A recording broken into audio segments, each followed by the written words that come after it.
Hello, everyone. Welcome to a new episode of Fiction in Real Life. We're excited for today because it is our special Mother's Day episode. So happy Mother's Day to all the moms, the women, the girls, just, everyone.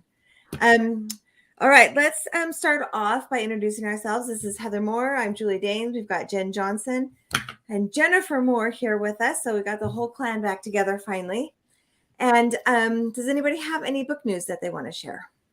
I have book news. I have a cover reveal. So there it is, ta-da, Educating Elizabeth, and it comes out September 12th, and it's available for pre-order now.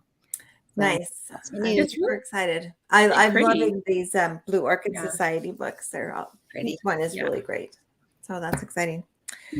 Okay, we do have a giveaway today. So anyone who comments on any of our Facebook pages or on the YouTube channel is eligible to be entered to win this copy of Take a Chance by Heather B. Moore, a super cute and fun book from the Prosperity Ranch series. So don't forget to comment, and also don't forget to like and subscribe, because that really helps us on YouTube to get more visibility if people can like and subscribe our episodes. Okay, so let's just jump right in with some really interesting. We've kind of themed this episode on kind of famous mothers, or at least mothers of famous people. So let's start with Jennifer Moore. Okay, so this is a story about Alberta Williams. She was born in Atlanta, Georgia, and her parents were the leaders of the Ebenezer Baptist Church. She was really lucky. They kind of were maybe, I don't know if they were more wealthy or if they were just really interested in education, but she was really lucky and kind of one of the only women and one of the only Black women who was able to go and get her college degree, in 1903. And she had a teaching certificate and her bachelor degree, and she wanted to be a teacher. There she is. So now that's the giveaway. This is, she married a man named Michael King, who later changes his name to Martin Luther King. And so this is Martin Luther King Jr.'s mom, Alberta Williams. So there was a law. It's called the marriage bar law. If you're married and you're going to start a family, so I guess now we're in the 1930s about, you need to not work. You can't work and be married and have a family. So she had to go home and kind of give up her ideas of being a teacher, but she had brought all that education and all that, what she had learned, and brought it into how she taught her kids. She was really loving and really tender with her kids. She would always say things to kids like, "You are worthy of love. Don't worry, you're worthy of love." And she was stern. She had a lot of rules. They had a schedule. Every day they had, like Bible study, and they had chores, and they did a lot of, like, she was kind of strict. Anyway, so this is the good part. Martin Luther King Jr. could talk to his mom about the racism that he experienced and he saw in his community. And they discussed the problems that he was seeing and his ideas on how to go about making a change. And she was a big part of the civil rights movement with him. And I had never heard of her. I'd heard of his wife and, his daughters and stuff. I'd never heard of his mom, and I didn't realize how involved she was. She was really intellectual, and she could have these conversations with him before he even became, a preacher and all the things that he did. And of course, we know that in 1968, Martin Luther King Jr. was assassinated. And then 6 years later, again, I had never heard this story. Alberta, was playing the organ in the church, and it's the same church where her dad and her husband and her son were all preachers. And I say preachers, I don't know if that's the right word, but they all were gave sermons and stuff.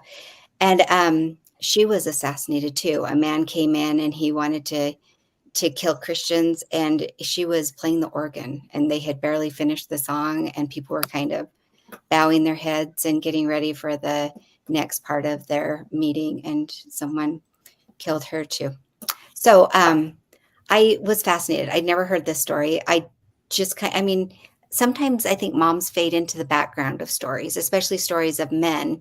We know all this stuff about him, and we know how powerful the man he was, but a lot of it he owed to his mom and to the way that she raised him and the discussions they were able to have and how she gave him confidence and things like that. So anyway, I was really fascinated by her story, and I really admire her a lot. So. All right. Thanks. That is fascinating. I didn't really know that much about her either. So, okay, let's talk about this. Heather, would you book it? I think it's super interesting. I've actually did a bunch of reading about kind of the 60s, more from like the Cold War side, but I love that that these men that make these huge changes in life, they usually come from families, at least a mom or a dad, that also is very forward thinking. And so I don't know. I guess I would book it. I don't know. I probably wouldn't book it, but I definitely would read about it. I mean, you could probably pull off a book about it because you're good at these historical biographical fiction things. So it'd be neat to like put together like a group of women that maybe interacted during that time and all kind of had like the same values and motivations. Yeah. Jen, how about you? Oh, I'm struggling. I love her. I didn't know really any of that. I'm so glad that we do this podcast so I can learn stuff too. I would love to book it. I would love to book it. I just don't know that it's my story to tell. So it's kind of one of those things where I don't know that I don't know that it's my story, but I think it needs to be told, and I would absolutely read it. And I maybe could book it from another person's perspective about her, that would be more my story to tell. So I'm kind of like this. Yeah. That count indecisively. Anyway, yeah. All right, Jenny. I think I would have to have some caveats, just like you said, Jen. It's not really, if I was going to do it, I might have to do it in a collection or something, or maybe have a co-author that's a person of color, and that would be more of the person who should be telling the story, and maybe help her if she needed help, or him, or write another story that was set in the same time period or something like that. So everyone's a little iffy here. I think I also would not book it. I really appreciate what you said about how a lot of times the moms fade into the background of these other famous people, especially men. And really, if they didn't have these strong and these mothers that really pushed them along the way to become better and better people, that they might not have even been the people that they were. So I do love that. But again, like has already been said, it's not really my story to tell. It would have to be done, I think, by a different person than me. So yeah. All right, Jen, what do you have for us? Oh, this is so cool. So we're going to talk about not one, but two mothers of Abraham Lincoln. I didn't even know she had two moms. So here we go. So his first mother was Nancy Hanks Lincoln. And she's the person who gave birth to him. And there she is. And she was around only until he was 9 years old. She drank milk tainted with poisonous white snake root. Never heard of that as even a bad thing to drink, but there you go. So does that mean the cow ate it and it came out in the milk?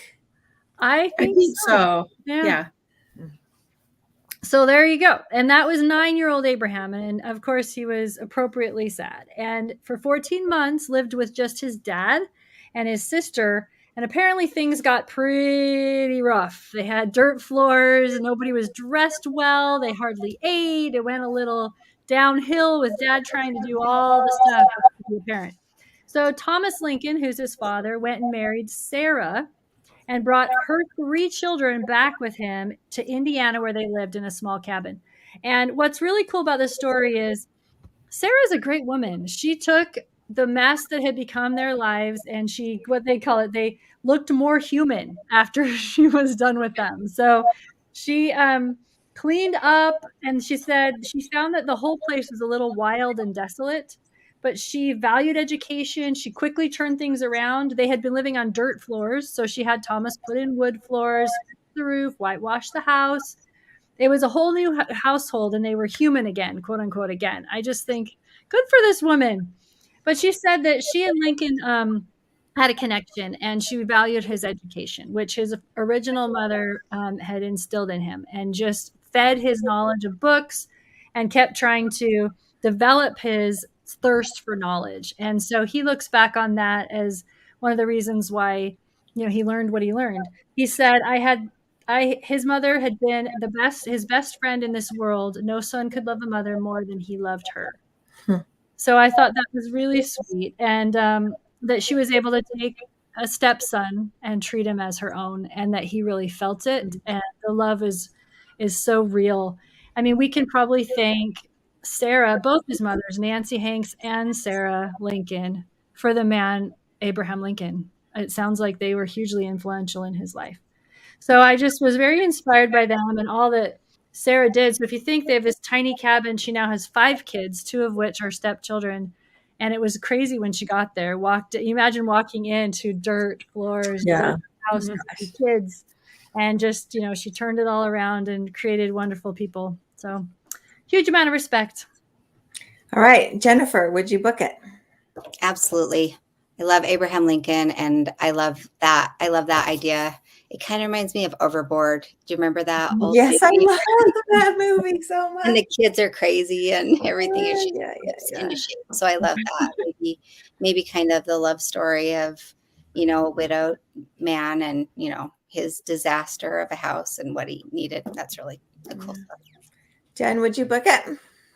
Yeah, I like the idea of a love story. You just brought some thoughts. He left to go find her, so maybe she didn't know what she was getting herself into when he convinced her to marry him, right? So I think that's kind of a cute idea. And the idea of 7 brides for 7 brothers, the whole idea of a mess that this woman is just handed to fix, and then she does her work and it's wonderful. That's fun. It's funny, it's fun. It's also heartwarming and endearing. I love it. I would book it.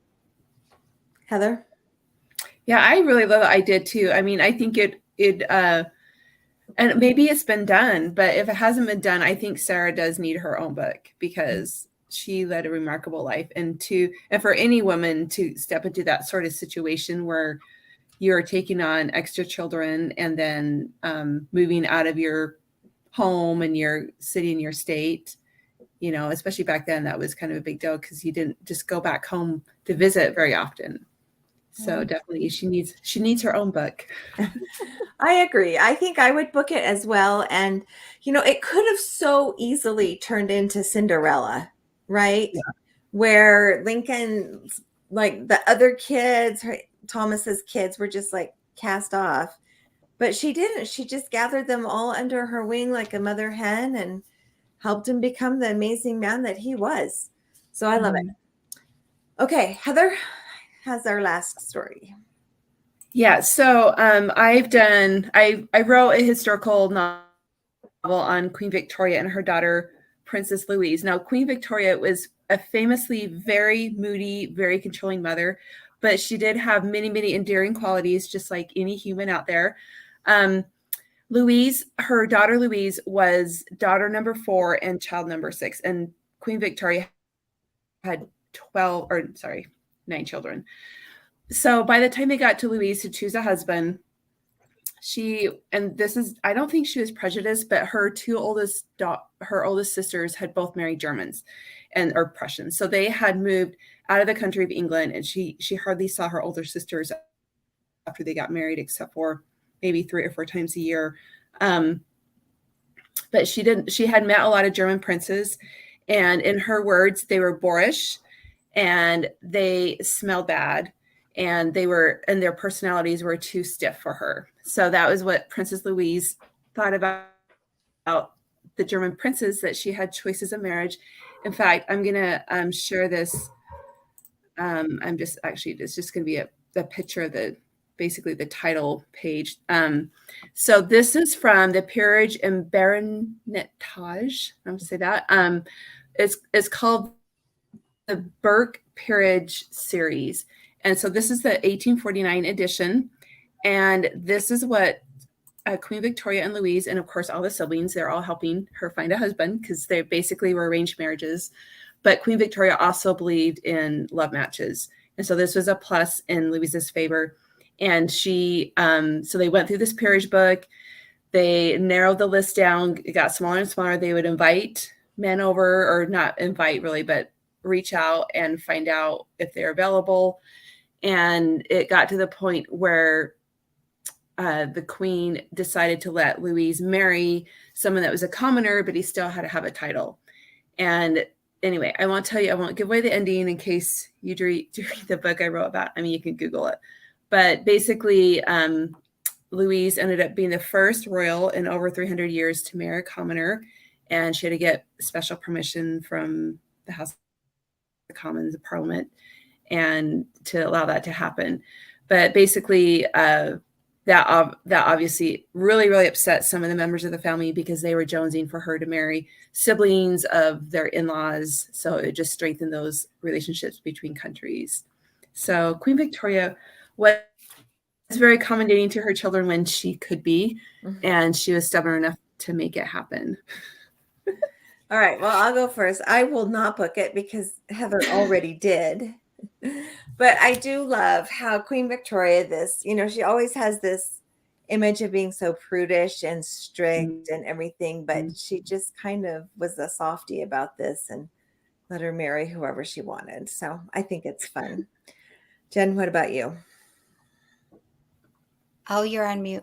And he didn't smell and he wasn't boorish. So maybe that's part of it, right? Plus. Those poor Prussians. We love the Prussians. I have Prussian relatives. I can say that. So yeah. Yes.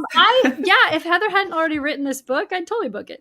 But I think maybe there's a way to continue the story. Maybe somebody could tell the guy's version, right? It could be like we come at it from his angle and marrying into the Queen Victoria, monarchy kind of thing. That would be an interesting side to it. Yeah. All right. Jennifer, how about you? I can't. Heather already did. I would have to come up with a different angle, maybe a different kid. She had enough kids we could tell. Right. We could all do a whole volume. Yeah, that's a sweet side to her to hear about Queen Victoria having a little bit of a romantic heart. That's really that's cute. And Heather, you already did book it. Do you have anything else you want to add? No, I mean, I agree that there's definitely different angles to take of the story, and there's other siblings that we get to see the other point of view is, or just, write about them later in life. There's probably a lot there. So for sure. Yeah. Well, all right. Those were some really fascinating stories about mothers that I didn't really know that much about. So I think that was really cool. Thanks for watching. Don't forget to leave a comment in order to win a copy of Take a Chance by Heather Moore. And don't forget that we are always interested in your stories. So if you have anything weird or crazy or unusual or just interesting, send it in at fictionirlauthors@gmail.com. And we do check them all and read them, and then we kind of wait and see when we can fit it into an episode theme that fits. But we do always read the stuff that is sent in and really appreciate it. And then don't forget to like and subscribe on YouTube. And thanks for watching, and we'll see you next time on Fiction in Real Life. Bye.